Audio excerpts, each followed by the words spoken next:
Вітаю вас на каналі The Page, мене звати Артур Гомиря, і сьогодні ми поговоримо з Анатолієм Храпчинським, заступником гендиректора компанії з виробництва РЕП і авіаекспертом. Поговоримо насамперед про операцію «Павутина», із якій вдалося уразити 41 літак російської стратегічної авіації, але поговоримо і про виробництво шахедів, і про апокаліптичні прогнози The Economist, який там говорив про 500 до кінця року, і все таке інше. Вітаю вас, Анатолій. Вітаю. Не знаю, можливо, взагалі, які були ваші перші емоції, коли дізналися про операцію «Павутина»? Ви знаєте, я дотичний до стратегічної авіації. Сам 8 років пролітав, щоправда, на літаку Ту-134, але тим не менш це Туполів. І дитинство моє було і на авіабазах, де базувалися ці стратегічні літаки. Тому, в принципі, для мене було це приємним задоволенням, тому що те, що робили ці літаки проти України, звісно, що всі ми тихесенько бажали, щоб вони порозривалися або були збивані нашими системами протиповітряної оборони. Але в даному випадку ми кажемо про те, що, в принципі, успішна операція, якісно спланована, асиметрична війна, коли не потрібно запускати ракети дальністю 2500 км, достатньо дрона, який може працювати там на 15 км, і при цьому має можливості щодо використання набіру алгоритмів, не будемо казати це про штучний інтелект, які дозволять виконувати такі задачі. Тому, в принципі, це, просто тут треба зрозуміти історичність цієї події. Це і зовсім руйнація будь-якої архітектури безпеки будь-якої країни. Це не виключно Російської Федерації. Додатково треба зрозуміти, що росіяни, які постійно розповідали про те, що вони не хочуть мати на кордоні з собою країни НАТО, тобто це загроза, а вони всередині своєї країни не змогли вберегти свої стратегічні об'єкти. Тому це показує на слабкість Російської Федерації, це показує з Україну вже як гарантом безпеки Європи, то що Росія не зможе застосовувати ці літаки для ударів по території Європи. Тому що, в принципі, після кожного п'яного твіта Медведєва ми очікували щось на кшталт запуску якоїсь крилатої ракети по Парижу або по Берліну, але тим не менш, знов-таки, це не відбувається і не відбудеться, тому що, в принципі, той потенціал стратегічної авіації, який мала Російська Федерація, вона втратила. І те, що вона має зараз, навряд чи зможе робити ті дії, на які розраховували росіяни. А якщо говорити саме про наслідки для атак на Україну, які вони здійснюють, тут будуть якісь чи ні? Знов-таки, давайте пригадаємо, що за останній час Росія суттєво скоротила застосування стратегічної авіації. Якщо раніше, 22-й, 23-й рік, 24-й рік навіть, початку 24-го року ми бачили велику кількість стратегічних літаків, які підіймалися, до 20 літаків одночасно, запускалась з кожного літака максимальна кількість ракет, то за останній час це суттєво зменшувалося. За рахунок чого? За рахунок того, що запас, ресурс цих літаків суттєво скорочувався. І ми бачили і зменшення кількості ракет, які підіймали літаки стратегічної авіації. Тому, в принципі, Росія за останній час суттєво наростила удари ударними безпілотниками, суттєво наростила удари балістичними ракетами. Давайте пригадаємо, що за півроку, мабуть, по Києву прилітали здебільшого лише балістичні ракети. І це показує про те, що, в принципі, якщо ми кажемо про чи вплине на це на застосування стратегічної авіації проти України, я не думаю, що це суттєво вплине. Але це все одно має стратегічне значення, тому що росіяни планували модернізувати, ремонтувати ці літаки. Звісно, що там ремонт з попередніми оцінками, ремонт Ту-95 або Ту-22 М3 міг сягати до $100 мільйонів. Але знов-таки треба зрозуміти, що якщо ми кажемо про те, що зараз має Російська Федерація, то їй знадобиться вже для того, щоб, якщо вони захочуть вступити якусь в третю світову, протидіяти проти Сполучених Штатів, на що, в принципі, були розраховані ці літаки. Вони були розраховані для ударів на великій відстані, на 3-4 тисячі кілометрів, але Росія їх використовувала на 500 кілометрів, для того, щоб проникати на територію України на 500 кілометрів. Тому, в принципі, я не впевнений, що це якось суттєво вплине можливо, найближчим часом ми точно не побачимо запуски крилатих ракет класу Х-101 або Х-555, ті ж саме так само, як і Х-22 або Х-32. Але тим не менш треба зрозуміти, що в будь-якому випадку ворог і далі буде намагатися тиснути на нас за рахунок великої кількості безпілотників, за рахунок великої кількості балістичних ракет, які вони отримують за рахунок власного виробництва або за рахунок корейських своїх колег. Ну і скажімо, те, що крилаті ракети не були такою проблемою, якщо у нас балістичні можуть тільки Петріот так збивати, то крилаті ракети і всі системи ППО надані союзниками. Ну, насправді так, системи протидії проти крилатих ракет навіть з ускладненими маневрами, коли росіяни використовували там тандемом прольоту ракети, все одно ми могли їх перехоплювати, і відсоток перехоплення від 80 до 90. Тобто, в принципі, це доволі непогано з урахуванням такої кількості. І хочу, мабуть, наостанок щодо саме цієї операції підкреслити, що все ж таки, от ви сказали, це історична подія, і в іншому плані те, що кожен день такої операції не станеться, навіть кожного місяця ти такого не зробиш. Ну, давайте пригадаємо, в минулому році ми так знищили декілька Ту-22М3, і транспортних літаків теж Служба безпеки України постаралася, але тоді, звісно, що було трохи по-іншому підхід до застосування такої операції. А тут, знов-таки, в один день декілька аеродромів одночасно, для того, щоб ніхто з будь-яких аеродромів не піднімав свою авіацію, не намагався її передислокувати. Тобто ворог не очікував такої дії, тим паче, що так глибоко на своїй території.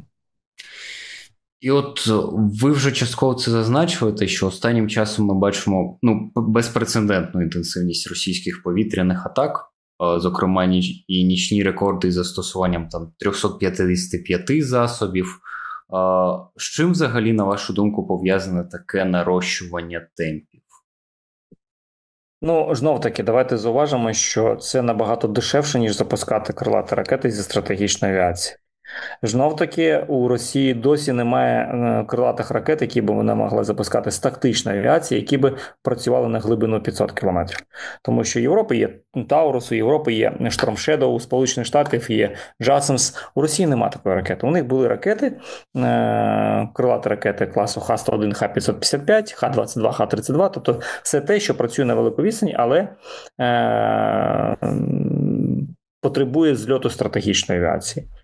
І звісно, що 5-6 тонн керосину авіаційного за час прольоту літака – це суттєве навантаження, а 4-5 літрів бензину А-95 для шахеда – це зовсім інший порядок цифр. Ну і плюс шахед набагато дешевше, ніж крилата ракета там Х-101 або Х-555. Тому звісно, що Росія прагнула здешевити засоби ураження і масштабувати їх за рахунок здешевлення ціни. Тобто гроші виділяються на війну ті ж самі, але засобів стає більше. І тому це пов'язано з великою кількістю засобів, які летіли в бік України активно, і зараз намагаються вони масштабувати, додатково створюють інші проблеми за рахунок використання тих же самих дронів-приманок або там дронів пародія, Гербер, ті, що навантажують протиповітряну оборону. Тому в будь-якому випадку треба зрозуміти, що виключно ставка на здешевлені засоби ураження, які мають, в принципі, той самий ефект при великій кількості застосування. Тому що, в принципі, те, що ми зараз бачимо, то пробивають 1-2 дрони, але знов-таки набагато дешевше, ніж запускати крилаті ракети. Це, вибачте, на своє чомусь згадав принцип діалектичного матеріалізму, перехід кількості в якість. От, мабуть, про це і думають. Чи взагалі, от зрозуміло, що Росія нарощує темпи виробництва шахедів, навколо шахедів, того, що у нас сили повітряні сили називають шахедами в лапках, але чи відбувається це із тою швидкістю, от про яку писав The Economist, що там, скажімо, до кінця цього року буде 500 шахедів на добу? Дивіться, насправді Росія прагне цього. Але ж навтаки треба зрозуміти, що от так сказати, що чітко буде 500 шахедів на добу, неможливо. Чому? Тому що двигуни на шахедах китайські, більшість комплектуючих або європейські, або американські, або ще якісь. Тому, в принципі, тут треба зрозуміти, що вони не можуть гарантувати випуск 500 в день щодня точно. Буде варіюватися кількість, але вони будуть в будь-якому випадку намагатися іти в цьому напрямку, тому що головна задача зараз максимально виснажити нашу ППО для подальших дій вже там іншими засобами ураження. Але ж знов таки після ударів по стратегічній авіації Російської Федерації, я думаю, що деякі плани у росіян зараз зміняться. Наприклад? Знов таки, по-перше, їм треба шукати все ж таки гроші і можливості щодо відновлення стратегічної авіації або пошук інших елементів, які б виконували задачу ядерної тріади, авіаційну складову. Тому тут, я думаю, що зараз буде, по-перше, точно зупинка найближчим часом використання цієї авіації, навіть для прольотів, лякання кордонів будь-яких. І, безумовно, знов-таки буде прагнення шукати інші рішення засобів ураження на кшталт крилатих ракет, які б запускались без тактичної авіації. Тобто, знов-таки вони будуть шукати рішення щодо модернізації Х-69, вони зараз будуть активніше просувати бандероль, інші реактивні дрони, які вони намагаються робити. Тому, в принципі, це зараз трохи розсередоточить їхні напрямки дії, а це для нас, я думаю, на користь. А загалом, який, до речі, наразі головний тренд для російських дронів? Складно сказати, розумієте, тому що вони те, що працюють, вони ж активно починають масштабувати. Більшість FPV-дронів, які почали працювати так само, як і дрон на оптоволокні, вони їх активно масштабують. Інші дрони теж активно масштабують. Тому, в принципі, у них же ж війна кількості, а не якості. І навіть, я ж кажу, якщо вже казати про технологічність, то давайте згадаємо, що комета додає все більше і більше антен, але ніяк не покращується на програмному рівні. Тобто ми кажемо про те, що, в принципі, вони за рахунок кількості намагаються виправити все. Знов таки, ми бачимо дії з нашого боку, технологічні, які перевершують ці спроби росіян. Дивимося далі. А яке наразі їхнє найуспішніше рішення? Оптоволокно? Яке вони масштабували? Дивіться, у них насправді є успішне рішення – це масштабування будь-якого озброєння. Вони насправді можуть масштабувати. Знов таки, вони якісно копіюють. Реверс інженеринг у них дуже якісно працює. Це, мабуть, запоруха якогось їхнього успіху, але не більше. Знов таки, давайте повернемось до того, ті рішення, які ми використовуємо, вони більш технологічні. Хочеться згадати про шахеди, якраз таки їх модернізацію. От нещодавно у нас Юрій Ігнат зазначав, що якраз таки модернізовані шахеди літають тепер на висоті кількох кілометрів перед тим, як вже пікують на свою ціль, що робить їх майже недосяжними для мобільних груп. І от тоді, по-перше, наскільки за вашими даними це відповідає дійсності для більшості цих БПЛА, і що з цим можна робити? Тривалий час Росія намагається модернізувати і тактику застосування, і самі шахеди. Тому, звісно, що спроба пролітати на більших висотах, навіть там не тільки 3000 метрів, обходячи, наприклад, наші мобільні вогневі групи, знову-таки треба зрозуміти, чому це стало можливим. Тому що вони імплементують деякі елементи, які треково передають інформацію, і ворог розуміє, як в подальшому будувати маршрути, які, наприклад, будуть розраховані на те, що на певних проміжках, де працюють засоби радіолокації, можна летіти на малих висотах, на інших, де знаходяться мобільно-вогневі групи, треба працювати або летіти на великих висотах для того, щоб бути неураженим класичними системами, тими ж самими каміками або браунінгами. Тому, в принципі, очікувати, треба зрозуміти, що Росія і далі буде намагатися модернізувати свої спроможності і змінювати тактику, але при цьому ця спроможність в них з'явилася за рахунок того, що у них є велика кількість. Тобто вони можуть маневрувати за рахунок кількості. І це головний, мабуть, козир на даному етапі для Росії. Але кулемети залишаються актуальними для збиття, навіть на такій висоті. Знов-таки, давайте зазначимо, що в принципі повинна бути ешелонована система, яка передбачає застосування засобів радіоелектронної боротьби, кулеметів, застосування малих зенитних ракет, дронів-перехоплювачів. Плюс додатково треба казати про засоби радіолокації, звукової детекції, візуальної детекції, можливо, лазерна зброя, яка може теж перехоплювати. В принципі, повинна бути велика кількість елементів, тому що прийняття рішення в тому чи іншому секторі відбувається за принципом, летить на висоті понад 2000 метрів, тому працюємо або з зенитними ракетами, або, якщо в тому секторі є поряд зенитний дрон. Тому, в принципі, тут повинно бути різноманіття зброї і комплексний підхід до протидії. Ну, але все-таки, коли в тебе одна ракета від Стінгера, скільки коштує? Мені здається, $200,000, а один шахет в 10 разів менше, якщо не більше, то трошки... Питання, куди той шахет прилетить, розумієте? Мабуть, треба більше заробляти, щоб дозволити собі більш високотехнологічну техніку. Це вже інше питання, але ж насправді ми неправильно рахуємо наслідки, тому що насправді життя українців, житлові будівлі, які дуже складно відновити. Тому тут, в принципі, в тому плані, що наразі більшість постраждалих тривалий час намагаються самостійно відновлювати це все. Тому, в принципі, тут треба рахувати, мабуть, більше остаточні ризики, ніж те, як ми будемо протидіяти. Але все одно, давайте зауважимо, що велика кількість приватних компаній зараз активно працює щодо створення можливостей здешевлення засобів враження, які будуть використовуватися. Ну так, ті ж дрони-перехоплювачі, чи це інше технологічне рішення.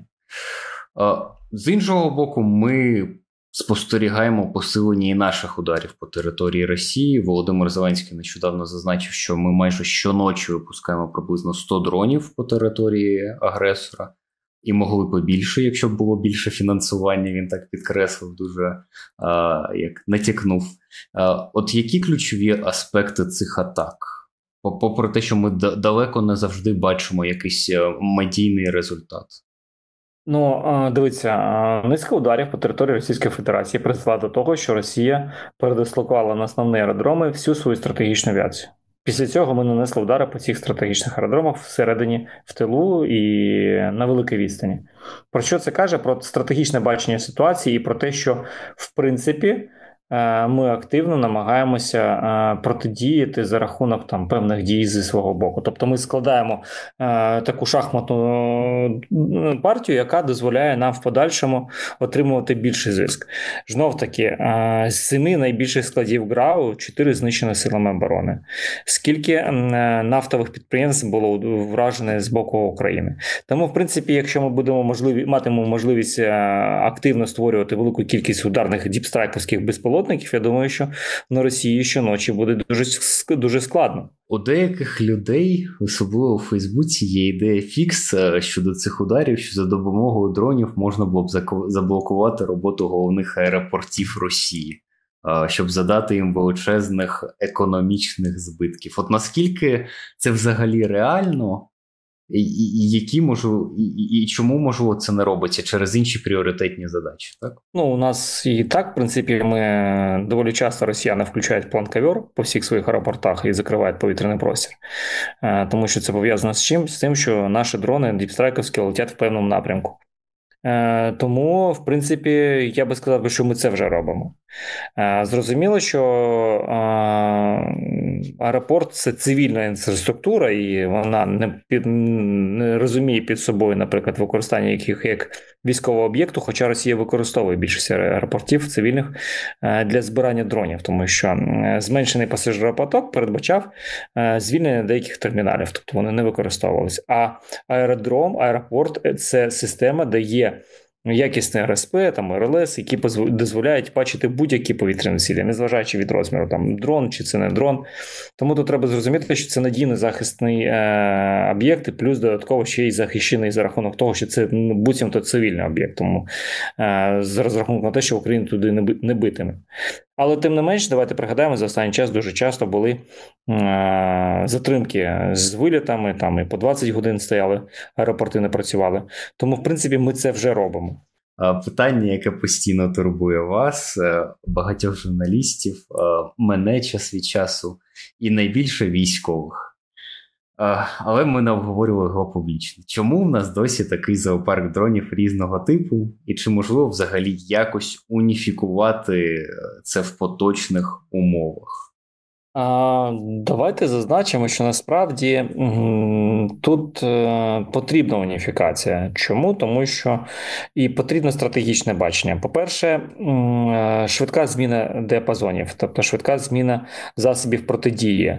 Все це передбачає ускладнення на етапі кодифікації. Іноді буває, що ми там кодифікувалися, а він вже він не працюючи на лінії боєзіткнення. Тому, якщо ми кажемо про уніфікацію дронів, уніфікацію засобів радіоелектронної боротьби, то я, мабуть, розробив би принцип кодифікації, так як зроблено в Сполучених Штатах, коли Hammer, той самий, кожен гвинтик, він кодифікований, але компанія, яка виробляє, може бути різна.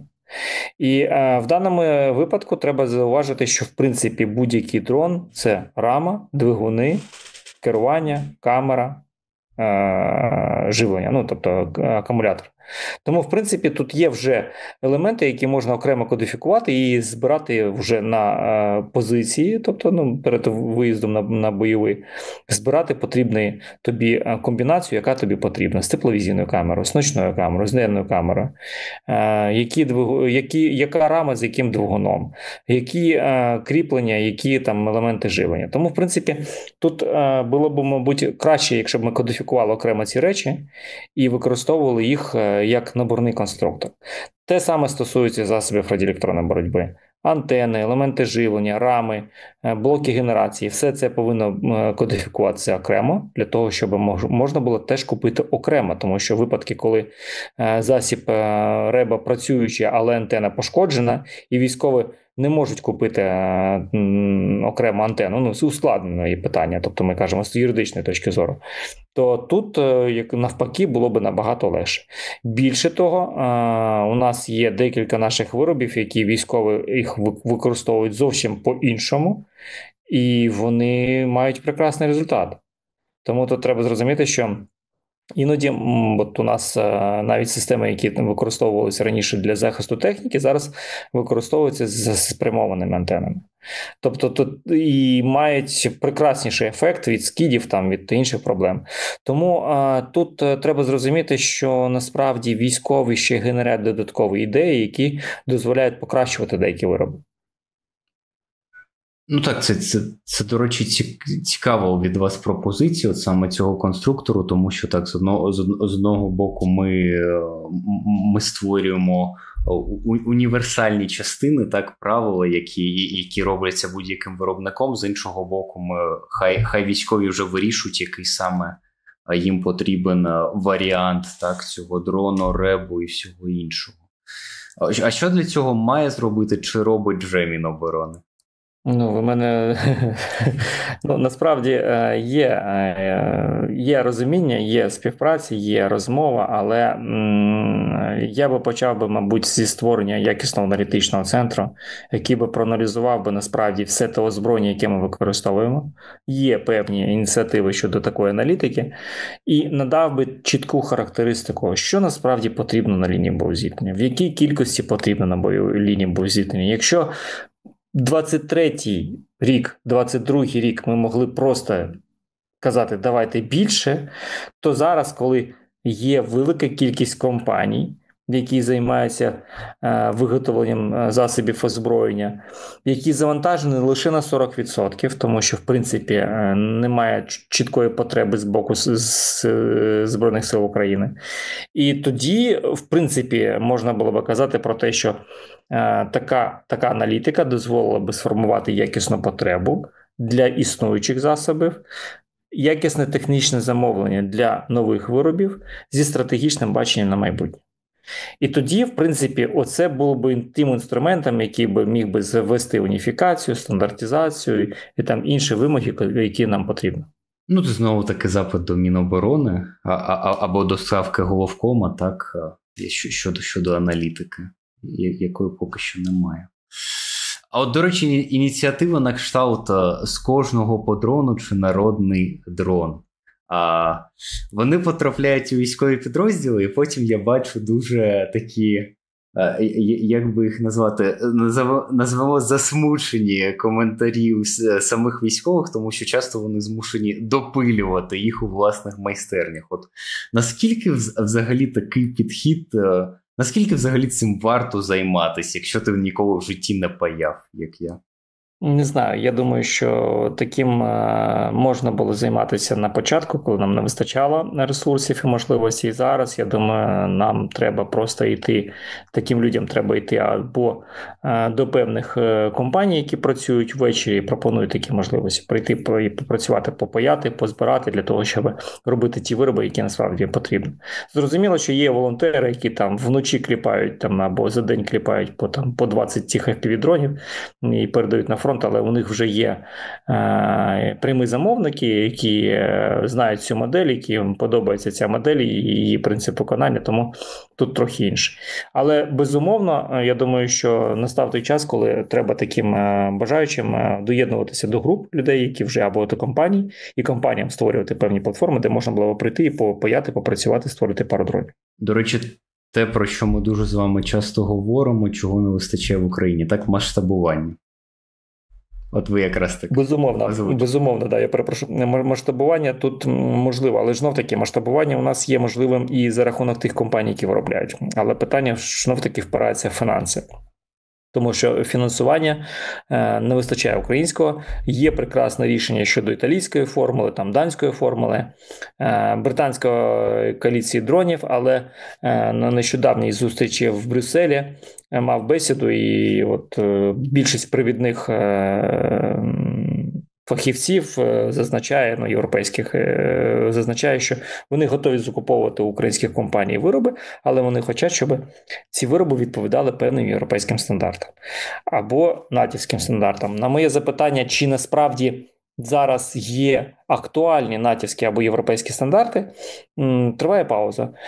Тому що принцип не пілотованої, а безпілотної системи, безпілотних систем в Європі і в Сполучених Штатах сприймався раніше зовсім по-іншому. Вони планували просто прибрати пілота, наприклад, з літака F-35 і зробити його пілотою на відстані. А зараз не потрібен F-35, потрібно 12 FPV-шок, які можуть зробити те, що ми побачили на аеродромах Біле або Ліні.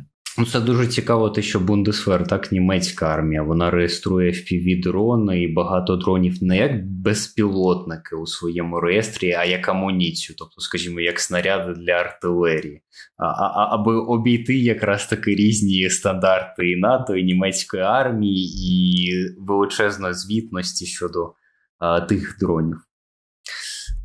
Теж треба зрозуміти, до чого ми відносимо: до артилерії, до високоточної зброї, до гранатомета, до зенитної ракети. Тобто, насправді, це новий елемент озброєння, але з несформованою ясністю, як ми його використовуємо, яким ми використовуємо. Насправді вже є сформовані там зенитні дрони, протитанкові, протипіхоти, але ми ж бачимо, що коли там протитанкові носяться за руснею по полю. Тому, в принципі, тут треба зрозуміти, що все ж таки в випадку, коли ми беремо дрон, ми беремо це, мабуть, найкраще було б, що ми там знаємо, куди нам треба вилетіти. Або, наприклад, роботизована лінія, сектор 5-кілометровий, де знаходиться декілька розвідувальних дронів, які контролюють позицію, і знаходяться зібрані дрони. Наприклад, дрони проти техніки, дрони проти особового складу, дрони проти ще чогось, проти якоїсь легкої техніки. І в випадку загрози пілот бере потрібне, запускає і працює. Тому але вони вже зібрані, тому що раніше це була просто рама, це були камери, це були вибухові елементи. Ви вже згадали форум у Брюсселі, були ви ще й на форумі в Вільнюсі, і на форумі в Польщі.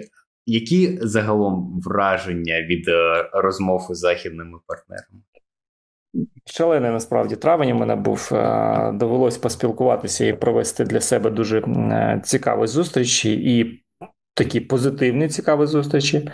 Але ж навтаки зауважимо, чим далі ми від кордонів України, чим глибше до території Європи, то більше ми бачимо рішення на кшталт складної техніки, тяжкої техніки, літаків, ракет і великих дронів. Малі дрони – це вже Польща, країни Балтії, тобто тут уже розуміють, що потрібно насправді.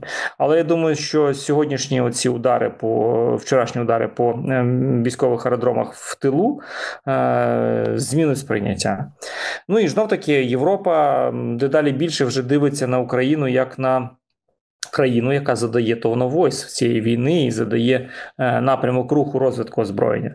Тому, в принципі, тут головне не втратити той потенціал, який зараз у нас є, і допомогти сформувати нову безпекову архітектуру Європи, з фундаментальною можливістю створити оборонний альянс, який в подальшому може замінити НАТО. Зрозуміло, що в Європі про це ніхто не каже, але все одно вони бачать в Україні надійного і сильного партнера, який, в принципі, зараз захищає східний фланг Європи.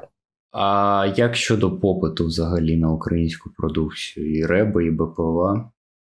Є попит у всьому світі. Є попит і в країнах Азії, є попит і в європейських країнах, є розуміння потреби. Знов-таки, зараз, повірте, більшість військових баз будуть обладнуватися засобами радіоелектронної боротьби, радіоелектронного виявлення для того, щоб протистояти можливим загрозам з боку таких от безпілотників. Тому, в принципі, попит є. І він буде збільшуватися. Треба казати про відкриття експорту. Зрозуміло, що є певні психологічні залежності щодо відкриття експорту, що як це так ми продаємо зброю, якщо у нас у самих її не вистачає. Але тут треба зрозуміти, що ми можемо не продавати, ми можемо обмінювати свою зброю на ту зброю, яка нам потрібна на лінії боєзіткнення. До речі, я ніколи не думав про такий варіант. Нічого немає проти відкриття експорту зброї, але так обмін це ще цікавіше. Ну, це посилить, тому що насправді тут треба, більшість європейських чиновників готові закуповувати озброєння українське. Вони бачать його ефективність, але при цьому кажуть, що ми бачимо, що і вони намагаються робити, приватні компанії європейські намагаються робити те ж саме речі. Тому треба, щоб вони продовжували розвиватися в тому напрямку, по деяких напрямках, де вони йшли, протиповітряна оборона, тактична авіація, система радіолокації. А вже, якщо ми кажемо про наше рішення, то вони будуть імплементуватися за рахунок наших компаній. І такий обмін технологій, обмін ресурсами суттєво допоміг би нам подолати нашого ворога. Більше того, ми бачимо багато українських компаній приватних, які або дублюються за кордоном, або просто виїжджають так через незавантаженість замовлень від Сил оборони, від Міністерства оборони, але це трошки інша історія на іншу розмову. А наскільки взагалі реалістичною є потенційна взаємодія України якраз таки з західними партнерами у спільному виробництві, розробці нових систем БПЛА, РЕБів? В Брюсселі були підписані меморандум щодо створення R&D-хабів. Є певне вже напрацювання з деякими європейськими компаніями, які будуть створювати сумісні виробничі потужності. В Україні чи за кордоном? Поки що не йде мова, де саме в якій країні, але, наприклад, Талес намерен співпрацювати. Нещодавний візит президента відкрив можливості щодо співпраці щодо вдосконалення системи IRIS-T. Тому, в принципі, тут є перспективи непогані. Але в будь-якому випадку треба зауважити, що європейські компанії зацікавлені. Вони кажуть, що вони бачать в нас конкурента, але ми розуміємо, що ми все ж таки конкурентоспроможні з деякими європейськими компаніями. І додатково треба зауважити, що в принципі вже тривалий час велика кількість європейських компаній співпрацюють з українськими, роблять деякі продукти. Ми бачимо деякі елементи європейських компаній всередині наших дронів, ребів і інших засобів. І які взагалі ключові бар'єри, можливо, технологічні, логістичні, чи це тільки насамперед закритий експорт заважають потенційній співпраці? Я думаю, що тут треба зрозуміти питання підняти щодо стандартів. Знов-таки, у нас для того, щоб отримати якісь стандарти ISO, потрібно звернутися по якомусь номеру, заплатити рахунок, і у вас буде свідоцтво. В Європі для того, щоб отримати такі стандарти ISO або якийсь там Bureau Veritas, треба відповідати певним нормам. Це можливим теж елементом треба нам зрозуміти, що ці всі стандарти, вони навпаки іноді насправді допомагають. Зрозуміло, що певні треба зробити зміни щодо наприклад, стандартів щодо збирання техніки або щось іншого, але тим не менш В принципі, це все можливо, і ми можемо відповідати тим вимогам, які хоче Європа. Якщо ми захочемо йти на експорт, то повірте, я більш ніж певний, що більшість компаній готові буде зробити все, що завгодно, для того, щоб отримати можливість продавати за кордон. Тим паче, що в тих умовах, коли ми зараз на 40% завантажені. Тому, в принципі, перепонів я поки що не бачу. Я бачу бажання з боку Європи, я бачу бажання з боку України. Думаю, що зараз травень місяць показав низку зустрічей, які в подальшому, я думаю, що будуть такими якісними, побачимо більше якісних рішень. Ну, останнє, що хотів у вас запитати, я не знаю, мені здається, багато людей бачили ці відео полей під Покровськом, які завалені оптоволокном, і з однієї, з іншої сторони. Чи з'явилися взагалі ефективні методи протидії оптоволокну? Чи це досі таке ноу-хау? Ну, насправді є деякі дії з боку наших військових. Це більше пов'язано з кінетичним знищенням, але знов-таки є і певні напрацювання щодо засобів радіоелектронної боротьби, які можуть впливати на це. Тому що є певні елементи, якщо ми кажемо про імпульсну зброю, просто треба її дещо вдосконалити, збільшити можливості щодо відстані роботи. І, в принципі, це буде, мабуть, початком кінця дронів на оптоволокні.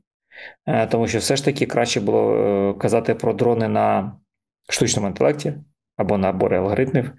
І це найперспективніше, насправді, ніж літати на оптоволокні. Ну, тобто оптоволокно, воно було дуже такою ситуативною розробкою, так, якась? Безумовно. Це ситуативне рішення, яке просто закрило певні питання на певному проміжку. Це не означає, що треба відмовитися від дронів на оптоволокні. Тому що в архітектурі модульної системи зброї, повірте, прикріпити або оптоволокно, або прикріпити, наприклад, там радіоканал зв'язку, тобто це можливо так зробити. Але в умовах, коли ми не маємо будь-якої радіообстановки, нам треба відпрацювати, оптоволокно прекрасно може виспоритися цим. Я вам дякую за ваш час і ваші відповіді. Анатолій Храпчинський, авіаексперт. Дякую вам.